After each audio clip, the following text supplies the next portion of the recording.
Welcome to the virtual meeting presentation for I-90 Exit 63 Interchange Study. I'm Jenica Wilcox with FHU, a transportation engineering company located in South Dakota that has been hired by South Dakota Department of Transportation to conduct the studies and design for the I-90 Exit 63 interchange in Box Elder, South Dakota. To learn more information about the overall project and need for the project, please review video number 1 on the website. And for more detail regarding each feasible alternative, please review video number 2. This video will focus on the screening evaluation of the 6 feasible alternatives for the project and more detail on the most technically feasible interchange alternative. This presentation will last approximately 8 minutes. A PDF of this presentation is also available on the project website if you'd like to go back and review certain information more closely.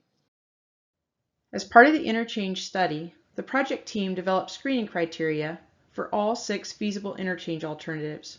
The screening criteria included safety and traffic operations, measuring how the alternatives improved traffic flow and met driver expectations, evaluating how individual properties are impacted and the magnitude of those impacts, potential Ellsworth Air Force Base impacts, the ability to preserve the accident protection zone for the base and facilitate movements to and from Ellsworth Air Force Base. Physical impacts, such as extensive the alternative impacts, potential historic property impacts, potential noise impacts, potential wetland, railroad, and floodplain impacts, and other environmental considerations.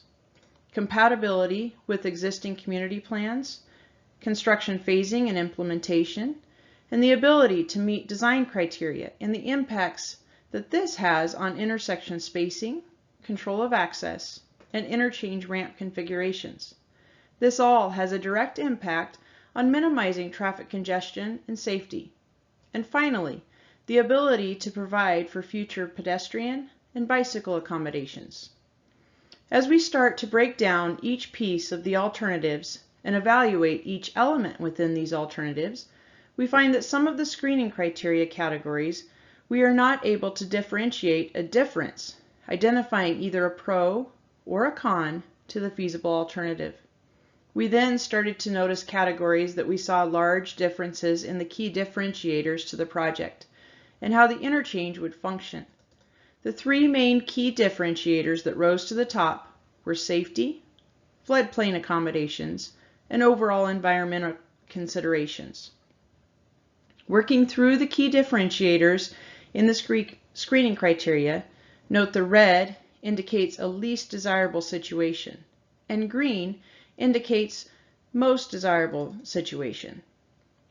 Starting with the safety screening criteria, note that overall, the DDI scores higher on safety and traffic operations on the Highway 1416 options, as a result of difficulty achieving acceptable intersection spacing through the corridor with a standard diamond.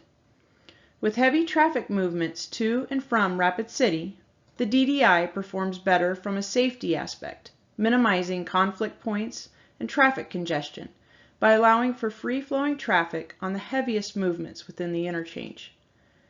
Driver expectations scores higher for Highway 1416 alternatives, as this has been the historic direction of travel at existing Exit 63. Traffic operations were also better on Highway 1416 feasible alternatives because of fewer turning movements and signals.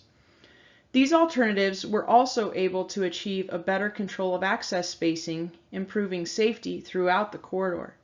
Overall, the DDI scores the highest in all of these categories for overall safety, both vehicles and pedestrians, and minimizing traffic congestion. For the floodplain accommodations, we have noted there are multiple impacts to the project due to need for additional structures necessary to accommodate existing creeks and tributaries.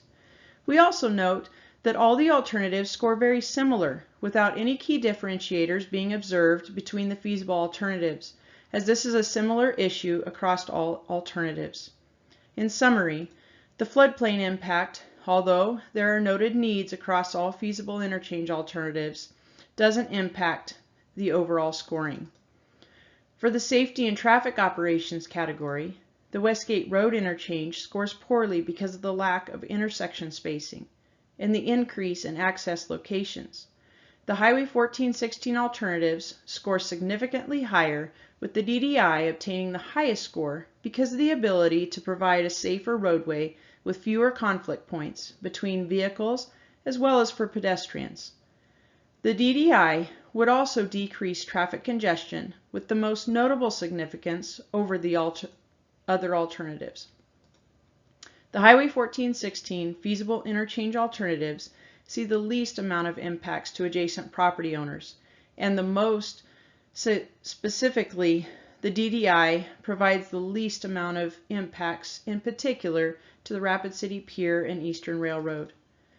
The Northern Highway 1416 alignment scores significantly higher across all three feasible alternatives because of fewer impacts to the railroad and fewer impacts to right-of-way. When all of the screening criteria are summarized, the diverging diamond at the current I-90 exit 63 location with a Northern Highway 1416 alignment scores the highest, referred to as technically feasible alternative 3B. As described in greater detail previously, the key reasons this alternative is technically feasible is it decreases traffic congestion, the alternative increases safety, it has fewer impacts to adjacent property owners, and the Rapid City Pier and Eastern Railroad. This alternative is also in line with existing community plans, and there is the ability to maintain traffic during construction. Where do we go from here? The interchange modification draft report will be submitted for federal record.